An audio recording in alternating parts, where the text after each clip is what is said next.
est une pièce de théâtre où chacun joue son rôle et disparaît, l'importance étant de jouer un bon rôle. De ce pas, je vais à la rencontre de M. Abdoulaye Niane, qui va nous faire l'honneur de nous parler de son rôle dans la société sénégalaise. Comme tantôt je vous l'avais dit, M. Abdoulaye Niane, il est notre invité pour notre premier numéro de Gueoubé, le plaisir qui nous a été offert. Bonjour M. Abdoulaye. Bonjour madame, vous allez bien? Alhamdulillah. Donc tout d'abord une brève présentation de M. Abdoulaye Niane. Ouais, je suis Abdoulaye Niane, habitant la ville sainte de Touba, où je suis né, où j'ai grandi, où j'ai commencé mes études. Ma famille s'y trouve. Je fais aussi de la politique au niveau de la ville de Touba. J'ai créé mon parti qui s'appelle Teranga Sénégal avec mes amis, mes camarades, mes compagnons. Ce parti existe depuis 2017. Il est présent dans tout le territoire national. Mais ma base personnelle, c'est Touba, où je milite. Dans la vie professionnelle, je suis inspecteur des impôts et des domaines. Présentement, je suis enseignant-chercheur et fiscaliste, expert fiscal. Olof Ndiaye day faral di wax naan kuy wàlliyaani dafa fekk sa koñ dafa tëggut. En référence, lui il est M. Abdoulaye Niane. M. Abdoulaye, actuellement, le Sénégal est en train de souffrir, c'est vrai, on ne le nie pas. Mais l'éducation est en train de souffrir. Les élèves ne sont pas à l'école. Le président de la République ou bien le ministre de l'Enseignement a fait son sortie pour dire que le 25 juin, les élèves en classe d'examen seront dans les classes. Quelle est votre opinion sur ce fait? J'ai une opinion un peu mitigée parce que en tant que parent d'élèves et patriote dans ce pays, je veux bien que les élèves aillent à l'école et qu'il n'y ait pas une année blanche. Chaque heure perdue pour nos enfants, c'est du temps perdu pour le développement, pour l'accès à une société meilleure. Donc nous voudrions que les enfants aillent à l'école. Mais en même temps, je ne vois pas aujourd'hui les conditions réunies pour amener les enfants à l'école. Puisque la pandémie est toujours là, chaque jour le Sénégal enregistre des cas.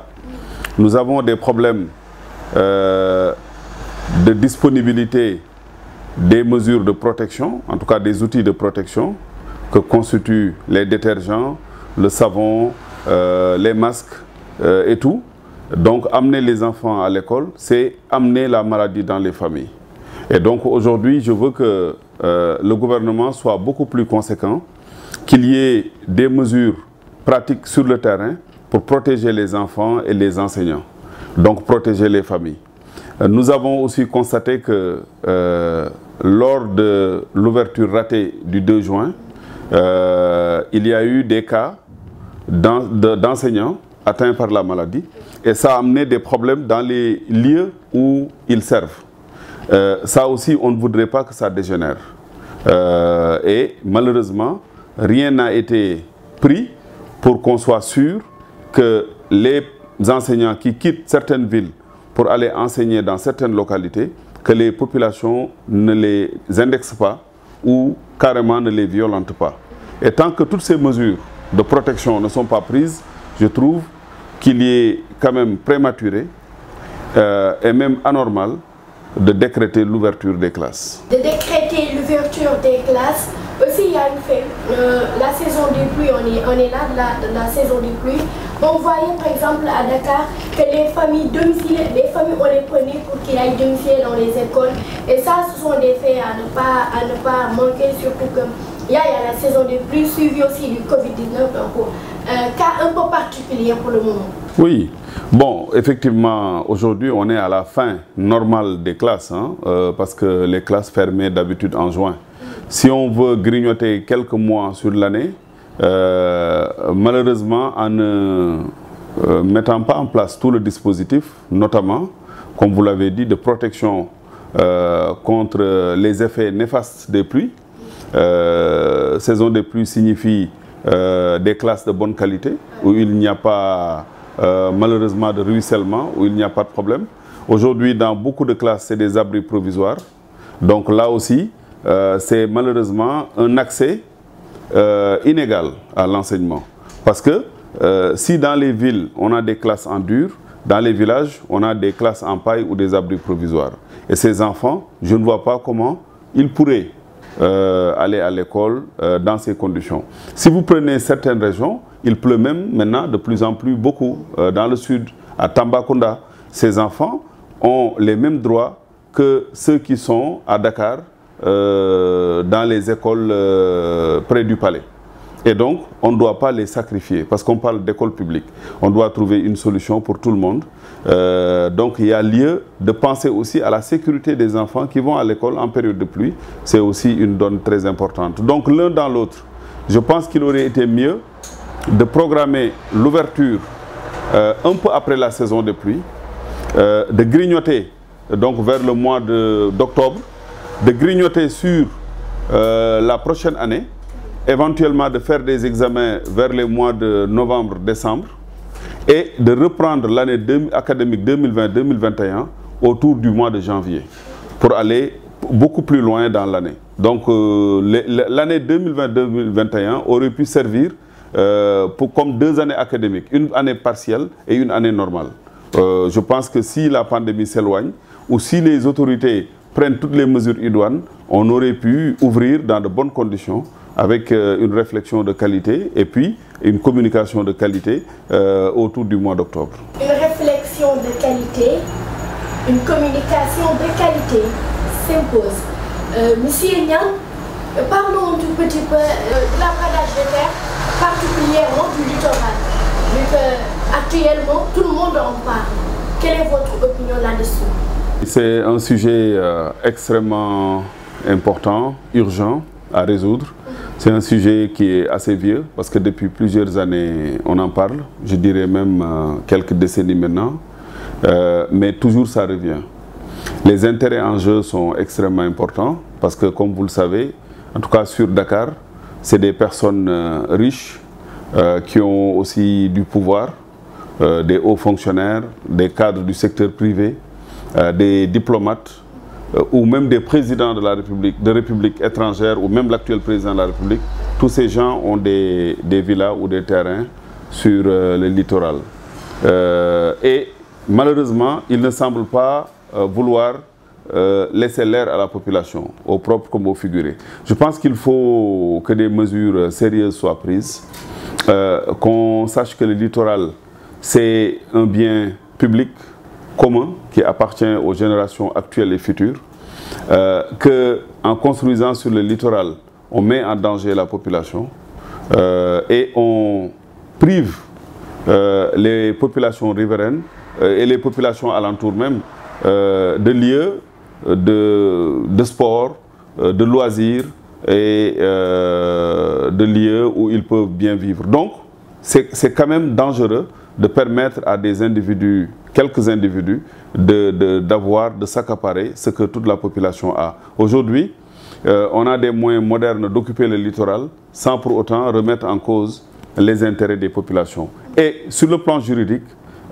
ces gens qui ont construit près du littoral et ceux qui leur ont permis de le faire ont enfreint la législation sénégalaise. Parce que c'est le domaine public maritime. Et personne ne doit construire sur le domaine public maritime. C'est la loi. Et aujourd'hui, la loi du Sénégal n'a pas changé. Donc on est dans une situation d'illégalité, rehaussée par des aspects malheureux, parce que ce n'est pas normal. Et malheureusement, personne ne prend ces dispositions. Je pense que c'est un problème politique. En premier lieu, c'est le président de la République qui est interpellé. En second lieu, les autorités gouvernementales en charge de la gestion foncière, le ministre des Finances, la Direction générale des impôts et domaines, etc. Donc ces autorités doivent se ressaisir et régler définitivement le problème du littoral. Ou alors, peut-être, dans le futur, un gouvernement viendra pour le faire et ce seront des dommages collatéraux.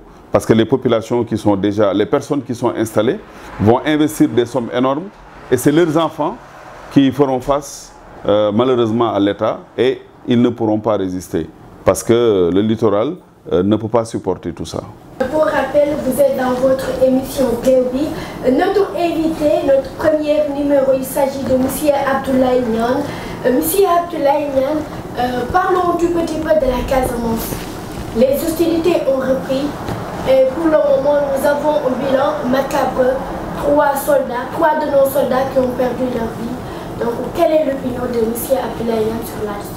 Bon, c'est trop dire aujourd'hui que de dire que les hostilités ont repris. Je pense que ça n'a jamais fermé complètement parce que la paix n'est pas revenue totalement dans cette région. Mais depuis quelques années, on a une accalmie. La situation géopolitique a changé. Les pays limitrophes qui aidaient la rébellion, entre guillemets, aujourd'hui ne sont pas peut-être complètement de ce bord. Vous avez en Gambie l'arrivée d'un nouveau président, Adama Barrow. Vous avez aussi en Guinée-Bissau l'arrivée d'un nouveau président après les élections passées. Et selon les informations qu'on a, ces chefs d'État, sont assez proches du régime sénégalais, du président Macky Sall. Et donc c'est une nouvelle donne géopolitique. Or, on sait que ces deux pays diplomatiques et les soutiens même réels de la rébellion avant. Et donc aujourd'hui, la rébellion n'a plus ses soutiens très fermes, ses bases de repli. Et donc, je pense qu'elle n'est pas, en tout cas selon les informations qu'on a, en situation de force. Et donc, peut-être, c'est quelques fricotements, c'est quelques problèmes qu'on peut rencontrer, mais j'ose espérer que le gouvernement sénégalais prendra à corps et au sérieux ces problèmes et les résoudra. Donc, à mon avis, il n'y a pas lieu encore de s'inquiéter, selon ce qu'on voit, mais toute mort d'homme malheureusement est à éviter et le gouvernement devra reprendre l'initiative pour d'abord faire une enquête et éventuellement punir les fauteurs de troubles, ceux qui ont créé ces morts d'hommes, et plus loin, créer les bases d'une paix définitive en Casamance. Je pense que l'accalmie aurait dû être mise à profit ces derniers mois pour faire beaucoup plus de jalons vers la paix. Parler avec les acteurs, communiquer un peu plus, les mettre dans la dynamique et instaurer un climat irréversible. C'est ça qu'il faut faire, mais osons espérer que ce sera fait. Mais avec le gouvernement du Sénégal, malheureusement, ce qu'on constate, c'est qu'ils sont trop attentistes. Et il y a aussi une fuite de responsabilité. Ces derniers mois, avec le Covid-19, c'est comme si tout s'était arrêté et tout tourne autour du Covid-19. Or, gérer un pays, c'est prendre en charge toutes les problématiques actuelles et futures. Donc, on ne les a pas mises en place comme un comité technique de gestion du Covid-19. Au contraire, ils gèrent un État et ils doivent se mettre en branle pour gérer tous les attributs d'un État. Et ce n'est pas le cas et c'est dommage. À vous entendre parler, vous pensez donc que la situation ne peut pas encore dégénérer? Non, vous savez, je ne crois pas que la situation puisse dégénérer comme ça, puisque c'est des faits qui arrivent souvent. Il y a toujours des escarmouches en Casamance. Maintenant, ça peut être le fait d'une bande qui n'est pas contente, ça peut être le fait d'une bande isolée, ça peut être le fait de gens qui veulent exprimer une doléance. Mais c'est au gouvernement de faire une enquête, comme je l'ai dit. Je ne dis pas que ça ne va pas aller plus loin, mais si le gouvernement prend ses responsabilités, au vu du contexte diplomatique actuel dans la sous-région, je pense que la rébellion n'a pas la victoire en main, n'a pas, je veux dire, les cartes en main pour attaquer le gouvernement du Sénégal. Parce que ces bases de repli sont occupées par des régimes amis au régime sénégalais. Parce que quand ils font une attaque, ils vont en Gambie ou en Guinée-Bissau. Or, ces deux pays sont occupés aujourd'hui par des régimes favorables au régime du président Macky Sall. Donc il faut mettre à profit toute cette situation géopolitique et attaquer la situation en face. Discuter, enquêter d'abord, punir ceux qui sont à la base de ça, parce qu'un gouvernement doit être ferme. Quand il y a des morts d'hommes, il faut faire une enquête et punir comme il se doit, mais surtout communiquer et instaurer un climat de dialogue pour le long terme. C'est ce qu'ils n'ont pas fait. Ils ont laissé faire, ils avaient une bonne situation, mais ils se sont endormis. Maintenant que les choses bougent, ça leur rappelle qu'ils ont des responsabilités qu'il faut gérer jusqu'au bout. Et la Casamance, c'est une trentaine d'années de rébellion. Et donc, ça ne peut pas se gérer de façon simple. Et donc, le gouvernement doit être conséquent dans la gestion de cette crise. Ça se gérera sur au moins 30 ans. Donc, il ne faut pas avoir 5 ans d'accalmie et croire qu'on a résolu le problème. On a résolu le problème. Monsieur Abdoulaye Niane était aussi un inspecteur de l'impôt et domaine. Donc, vous êtes le mieux placé en ce moment pour parler de l'affaire Batiplus. Je ne sais pas si je suis le mieux placé, mais en tout cas, qu'est-ce que je peux dire? C'est selon l'actualité, hein, selon ce qu'en a dit Cheikh Yérim Seck et ce que j'en ai entendu, il s'agit d'une fraude. Quelle sorte de fraude c'est la justice qui le dira, l'enquête est en cours, mais en tout cas il y a des manipulations de plusieurs milliards. Ça provient d'où? L'enquête le dira. Après, on a agité des questions fiscales. Bon, effectivement, s'il y a des montants élevés, c'est des revenus. S'il y a des revenus, il faut payer un impôt. Et aujourd'hui, au moins sur ce plan, l'administration fiscale peut se dire qu'il y a des milliards qui ont été manipulés et procéder au redressement fiscaux conséquent, aux régularisations fiscales. Donc, voir quel est l'impôt à payer sur ces montants. Bon, ça, au moins, tout État doit le faire. C'est la gestion normale d'un État. Maintenant, après, l'argent provient d'où? Qui a manipulé quoi? Ça sert à quoi? Ça, c'est une autre affaire que la justice va éclaircir. Il n'est pas conséquent, il n'est pas sérieux d'en parler. Mais en tout cas, sur le plan fiscal, il y a des actions à faire, il y a des redressements à faire, si tant est que cet argent dont on parle est avéré. Juste pour rappel, nous sommes en compagnie de M. Abdoulaye Niane. Il ne faut pas oublier aussi, c'est le digne fils du Bawal, ou bien il fait partie du digne fils du Bawal. M. Abdoulaye Niane aussi est un politicien, un leader même de son parti intitulé Ranga Sénégal. Donc nous allons parler politique pour juste attaquer notre deuxième rubrique, parlons politique. M. Niane, vous êtes le leader de Teranga Sénégal. Qu'est-ce qui vous a poussé à faire de la politique? Ce qui m'a poussé à faire de la politique, c'est ce qui doit pousser tout citoyen à faire de la politique, c'est-à-dire participer au développement de son pays.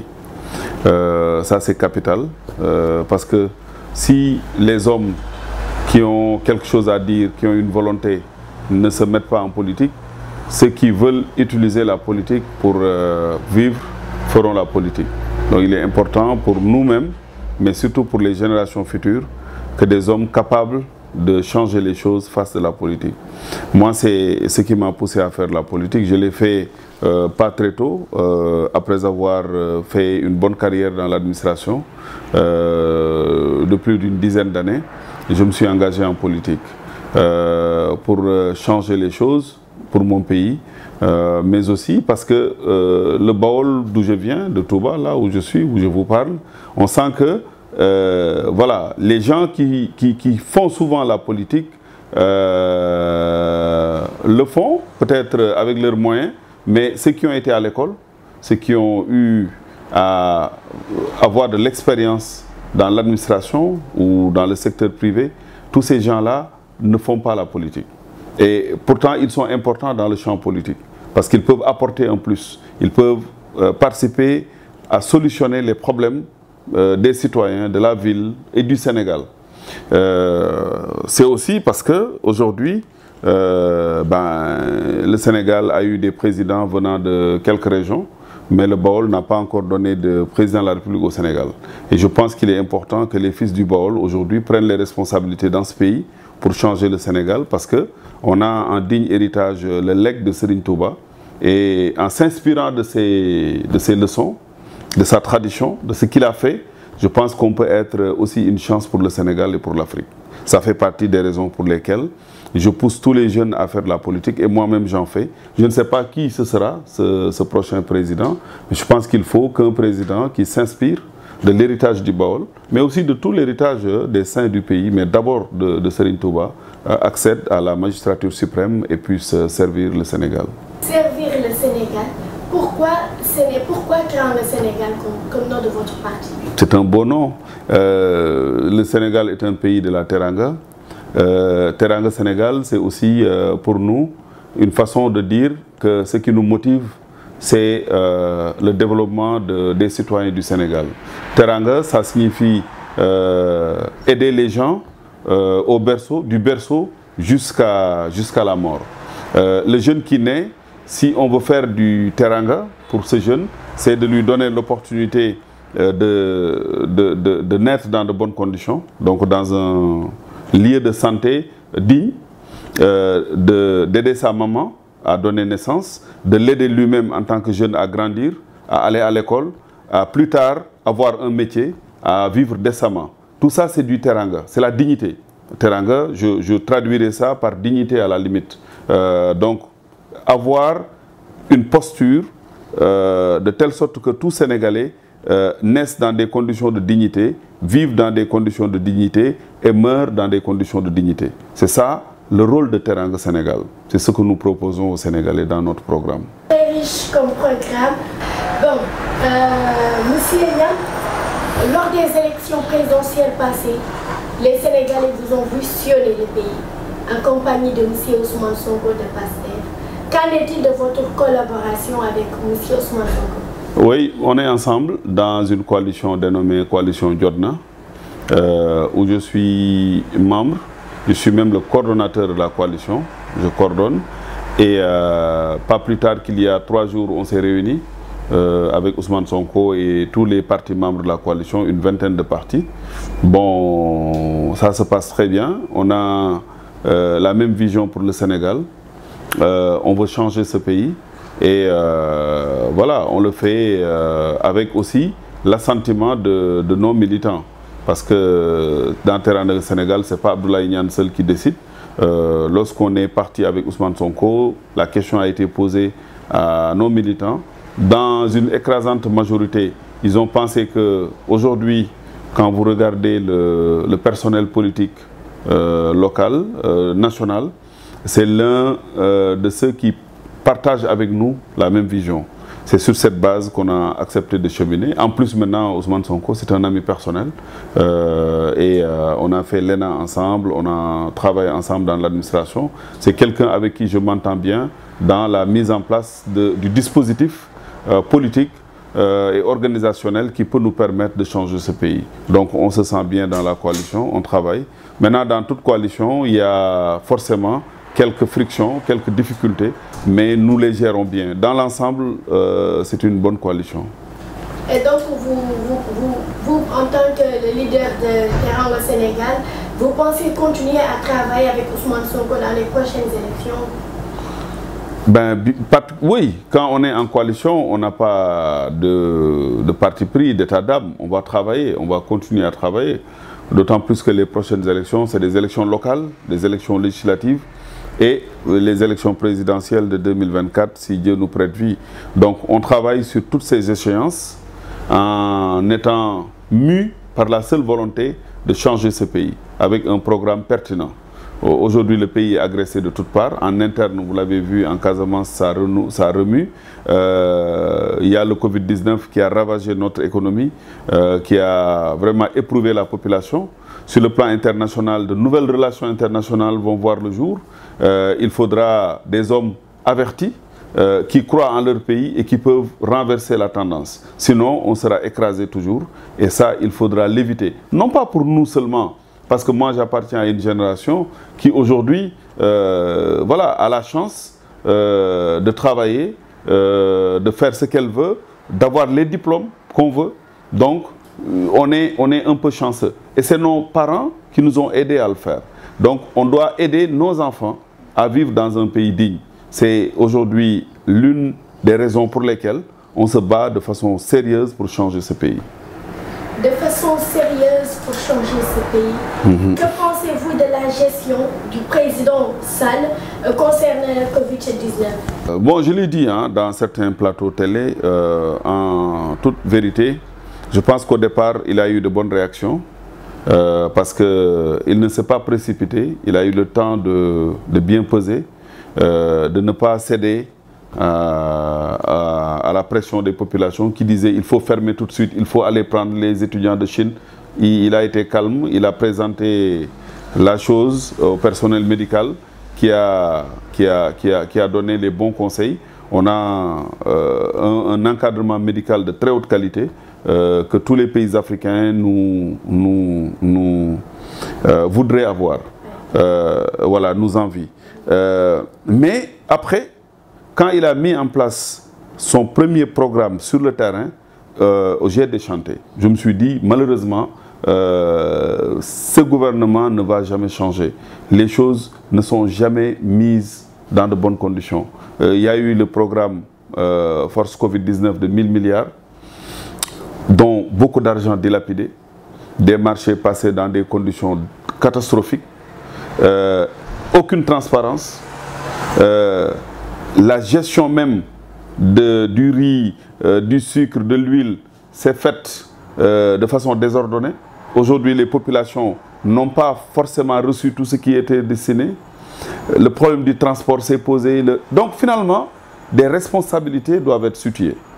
Des ministres doivent démissionner, des chefs d'entreprise doivent rendre compte. Et sur le plan politique, la population doit tirer les responsabilités. Parce que c'est notre argent qui a été dilapidé. 1000 milliards, c'est le quart du budget de l'État. Si on avait mis cet argent dans l'agriculture, dans les semences, dans l'engrais, dans l'aide aux jeunes, surtout dans le dispositif sanitaire, on aurait pu construire beaucoup d'hôpitaux, on aurait pu mettre des masques, etc. pour les malades. Le nombre de malades peut augmenter. Donc tout ça, on ne l'a pas fait. Mais on a préféré des calculs politiciens, essayer de donner des choses aux chefs de village, aux gens du quartier pour qu'ils votent pendant les élections locales. Et on a dilapidé notre argent. Donc c'est une gestion catastrophique. Donc après les espoirs du début, c'est le désespoir après sur toute la ligne. Malheureusement, c'est ce que j'ai vu. Et c'est dommage parce que le Sénégal aurait pu faire mieux. Maintenant qu'il n'y ait pas eu beaucoup de malades, en tout cas pas plus qu'ailleurs ou pas autant que dans les pays occidentaux, mais c'est une excellente chose. Mais ça, ce n'est pas le président de la République, ce n'est pas l'État du Sénégal, c'est Dieu. C'est aussi la situation du Sénégal. On aurait pu en profiter pour porter le Sénégal un peu plus vite. Donc durant tout ce moment où les gens étaient en train de lutter contre la crise, nous on aurait pu utiliser l'argent pour construire notre système de santé et construire le tissu économique du pays, relancer le développement. Malheureusement, on ne l'a pas fait. On a été comme tétanisé, apeuré. On a eu une réaction primitive et une réaction politicienne. Et ce n'est pas bon. Ce n'est pas bon. Et des mots qui nous viennent de M. Abdoulaye Niane. Monsieur Abdoulaye Niane, quelles sont vos ambitions futures sur le politique ou bien sur la scène politique du Sénégal, surtout les élections qui vont venir? Il y a plusieurs types d'élections. Pour chaque élection, on a quand même des ambitions. Pour les élections locales, notre ambition, c'est d'avoir autant de mairies ou d'élus locaux possibles sur tout le Sénégal, pour le parti.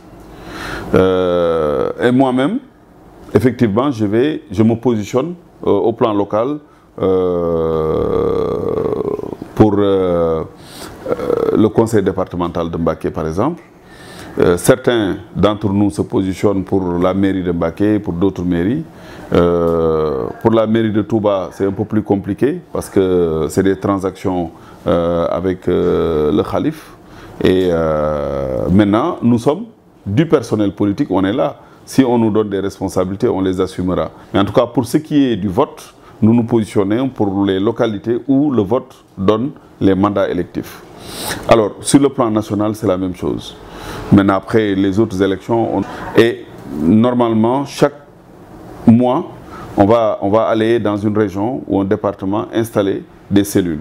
C'est cela notre façon de faire la politique. On le fait sans tambour ni trompette, mais c'est un parti qui travaille. Qui travaille. Donc c'est votre stratégie à vous de conquérir peut-être les cœurs des Sénégalais Ok. Donc, concernant aussi les locales, vous avez parlé un tout petit peu de Touba et vous avez été clair sur ce sujet.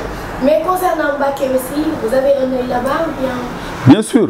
Mais on a un groupe extrêmement dynamique à Mbacké. On a des gens, on a des cadres de très grande qualité qui sont sur le plan international. On a des docteurs, des professeurs, on a sur le plan national des cadres des ministères, on a des gens, des enseignants à Mbacké, on a des chômeurs qui sont là-bas, qui veulent que ça change, des dames.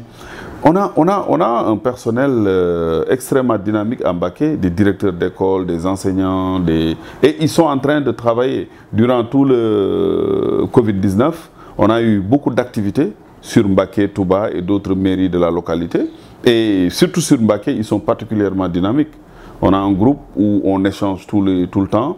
On a plusieurs initiatives populaires soutenues par, comme je l'ai dit, des frères de la diaspora et des frères qui vivent actuellement à Mbacké. Donc la mairie de Mbacké nous intéresse au premier point.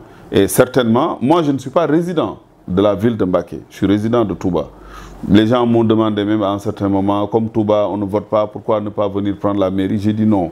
Je suis né à Touba, j'ai grandi à Touba, mes parents s'y trouvent, je me sens bien dans ma ville, donc il est hors question de changer pour des problèmes politiques. Parce que, voilà, c'est pas moi, quoi. Donc, je travaille surtout à faire monter des leaders à Mbacké pour qu'ils changent la ville. Parce que c'est possible. Mais il faut un leadership, il faut des idées, il faut de la générosité, il faut de la rigueur pour changer une ville. Et Mbacké n'a pas changé depuis plus de 20 ans. Et c'est dommage. Parce que, voilà, les populations méritent mieux. Que ce soit Mbacké, Touba et ailleurs, les gens vivent mal dans certaines parties de nos localités.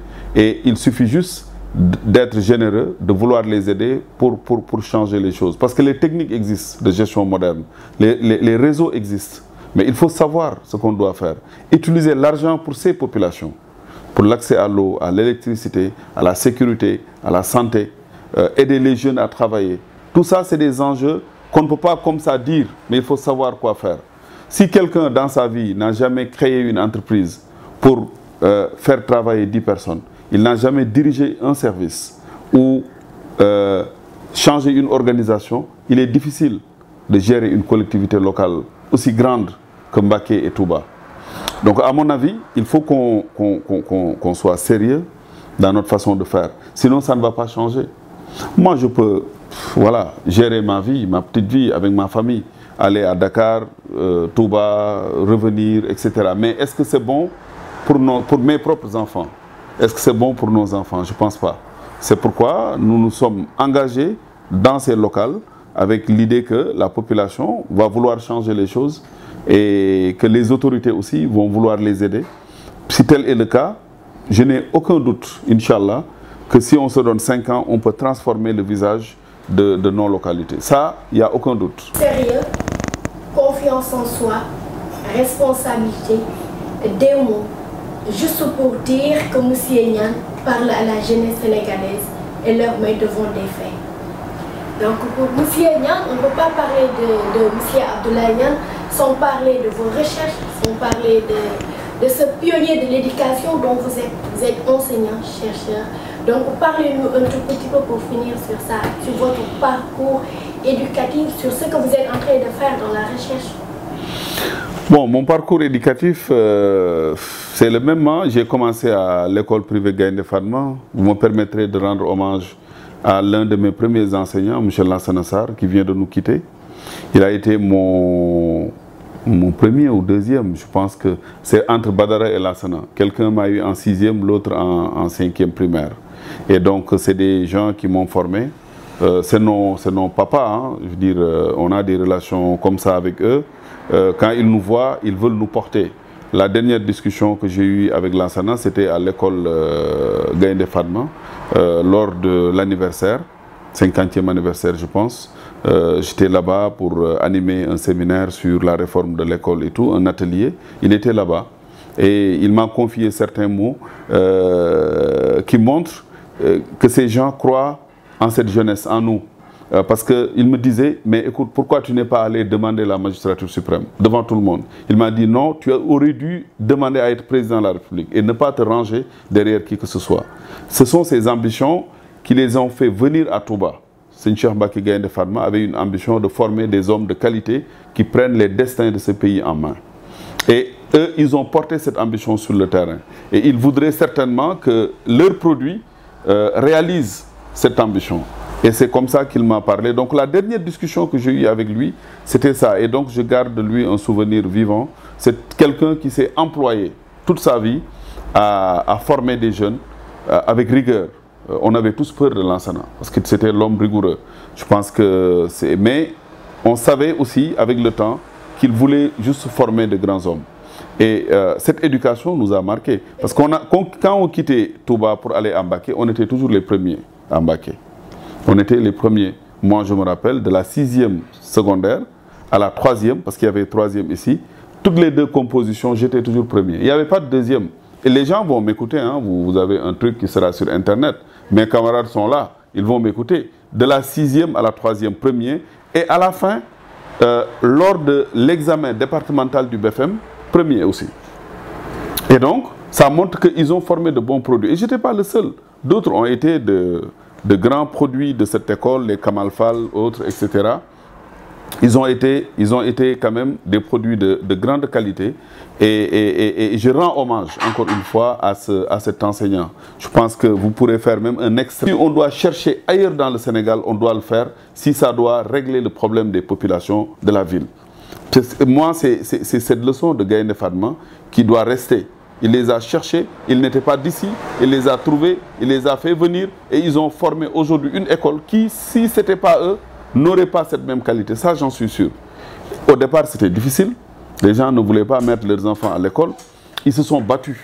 Ils entraient dans les familles pour dénicher les enfants et les mettre à l'école. M. Badrassar a même rendu hommage lors de l'anniversaire à Dar Khoudoss, à mon père, Cheikh Niane, qui, avec lui, entrait dans les familles. Donc, vous voyez que c'est quand même extrêmement important de faire confiance à des hommes de qualité. Donc, vraiment, qu'ils reposent en paix et que ces enfants vivent tranquillement avec l'héritage qu'il leur a laissé. Maintenant, après, j'ai fait Baké, j'ai fait Seydou Nouroutal, j'ai été en France, j'ai fait Gaston Berger, j'ai eu mon doctorat en droit, j'ai été à l'ENA où je suis sorti major de ma promotion grâce à cette formation de base de Lansana Sarr, de Badara Sarr, mais surtout sous l'impulsion de Cheikh Mbacké Gaïndé Fatma. Aujourd'hui, je suis enseignant-chercheur à l'université, j'enseigne le droit, mes axes de recherche, c'est la fiscalité, mais aussi le droit tout court. Voilà. Après, j'ai beaucoup de jeunes que j'encadre en mémoire, je lis des thèses, que j'encadre certains jeunes à faire des thèses en droit, etc. Donc, sur le plan professionnel, franchement, je remercie Dieu. Je mène une carrière très riche. Aujourd'hui, à la limite, ce que je veux parfois, c'est prendre du recul et me reposer. Et c'est extrêmement difficile. Surtout que je fais en plus de la politique. Ça fait plusieurs choses à la fois. Mais Dieu me donne encore de la santé parce que j'en ai envie. J'ai envie de rendre service à mon pays, de rendre service à des jeunes, de rendre service au Sénégal, de participer à tout ce qui se fait de bon dans ce pays. Et donc, pour quelques années encore, j'espère le plus longtemps possible, je serai disponible pour mes compatriotes et pour mon pays. Amin. En tout cas rek di leen di fàttali ni yéen a ngi ci seen biir émission Géew bi ñu lay demee saa su ne dagg ba suñu kër gan toog ak moom waxtaan ak moom lépp rek ñu teg ko ci xam-xam ci jaar-jaar tey nag suñu gan nekk taalibe Serigne Cheikh Gaïndé Fatma Mbacké mi ngi nii toog kookoy monsieur Abdoulaye Niane borom Dakar borom Bawol moom daal wax na fi li nga xamante ni moo di ay bëgg-bëggam wax na fi jaar-jaaram waaye tamit di nuyu bu baax a baax madame Niane ci teraanga yi nga xamante ni defal nañu ko di kontaan bu baax a baax ñëw fii ci Touba fekk si ko fii monsieur Niane amul jot benn yoon waaye xajal nañu ko pour ñu waxtaan ak moom waxtaan ak sénégalais yi ci leerlu.net leeral askan wi ci noonu rek ñu ñëwaat monsieur Niane ginnaaw tamit bi ñu waxtaanee ak yow waxtaan ci actualité waxtaan ak yow ci sa jaar-jaar waxtaan ak yow ci li nga xamante ni tamit mooy politique bi nga nekk def ana rek mot de la fin bi ana lan ngay tàggatoo ak askan wi nga xamante ni ñoo nekk di la déglu ci Leral.net nga seetaan Leral.net. xanaa sant leen gërëm leen ci ñëw bi dafa mel ne émission bu bees ngeen di def kon bi sëñ Mor ñëwee wooma bi may ñëwee rek dama ne ko ma ñëwee ñu gisante moom muy sama wëllëre ndax ñoo màggandoo foofu ci Daara Xudoos ñoo bokk koñ yàgg footballandoo foofu ci suñu wetu kër balaa ñuy teree football bi wala même biñ ko teree itam doon nañ xaw a laaxatu di ko def comme ni ko xale yi Tuubaa di defee kon li ñu di wax rek mooy politique nañu bàyyi buñ gisee ku koy def ñu jàpp ne dafa bëgg a falu ndax nag loolu gis-gis bu gàtt la jàpp naa ne li war a jiitu mooy jàpp ne kii kat dafa bëgg a jàppale population bi mais nag suñu gox yi nga xam ne nit ñi jàng bariwul ñi jàng tubaab bariwul xamuñu sax njëriñu jàng parce que ñi fi jot a jàng itam ñu ci bari malheureusement seen jàng du bënn wala après dañuy dem yore ay métiers yoo xam ne kenn du leen ci ñee mais jàpp naa ne àdduna xam-xam moo ko yore ak njàng mu mën di doon nag njàngum alxuraan moo ci jiitu parce que ay jullit lañu moom lañ njëkk a def itam njàngum arab jàng ba xam luxatu arab ya maîtriser ko man ci liggéey loolu am na solo la nga ci mën a liggéey mais nag na nga ko jàng ba man ci liggéey loo xam ne dina la jariñ ci àdduna bu baax njàngum tubaab itam noonu la demee rek sëñ Cheikh Mbacke Gaynde Fatma bi muy def école bi loolu la ci jublu woon ñu dem jàngi comme Sénégal tubaab yi ñoo ko colonisé njàngum tubaab moo fi mën a yore yenn lijaase yi man ci régler problème nit ñi moo tax ñu jàng tubaab biñ ko jàngee ba pare nag li ñu war a def mooy jariñ suñu population bu population bi jàppee nag ne ku ñu jiital dañ laa fal pour nga nguuru yow ci sa bopp dañuy nax seen bopp parce que problème mu wér-gi-yaram problème mu sécurité maanaam yi ñu fiy dégg ci dëkk beeg ñaaw-ñaaw yi fi am génn fi problème mu koom ak yeneen yëpp boo jàngul ba mën a dem lijjanti ko Ndakaaru indi ko dëkk bi dinañ ko yeex a lijjanti gis nañ mbirum ndoxum Touba problème yi ci am ak coono yi ci am yàgg nañ koo jooy mais li tax ba léegi réglé wuñ ko mooy amuñu lu mat juróomi wala fukki ministre yoo xamante Touba la ñuy yeewoo ba pare nekk nit ñoo xam ne li leen yitteel mooy askan wi pas seen faluk bopp ba pare ñuy jàppale ñeneen pour ñu nekk ministre nekk directeur généraux nekk leneen loolu buñ ko amoon muy Lac de Guiers muy laneenoo ndox mi dinañ samp ay raakool ci suuf indi ko ci dëkk bi nit ñi di ci naan par force nag su fekkee 200 milliards la ak 300 milliards kenn du ko calculer parce que deuxième ville du Sénégal nit ñi di fi ñëw màggal nekk ay millions ba pare amuñu ndox muñ naan loolu du yoon te li ko def lépp te loolu problème politique la c'est pas un problème économique problème politique la politique mooy fekk budget bi muy 4000 milliards ñu ne fan lañ cey dugal politiciens yi ñoo koy voté mais su fekkee ña fa nekk doole ji amul doole ju jóge fii bokk ca dañuy néewal doole rek di def leneen te loolu malheureusement ndox mi ñuy naan wala ndox mi nekk ci dëkk bi ay jàngoro lay indi ay problème lay indi te amuñu hôpitaux yu ñu fajoo te loolu sëñ Touba liggéey na lu ko ëpp kon nañ am defaraat taxawaay bi ba pare jël ay nit yoo xamante ni mën nañ ko ñu dooleel leen ñu dem jëli li ñu war a jëli indi ko ci dëkk bi ba pare defar Sénégal loolu daal lay tëjee. Monsieur Niane nee na l'homme qu'il faut à la place qu'il faut pour wax ni nit ki place bi nga xamante ni teg nañ la fa da nga kaa war a mérito pour liggéeyal nag sa askan dañu waxante dëgg. Olof Ndiaye day faral di wax peccum liir bu ne xëy nday jaatee ca mbagg ya ñi tey suñuy mbagg tey ba rek suñu émission mu ñu yàññi wala mu jaar yoon.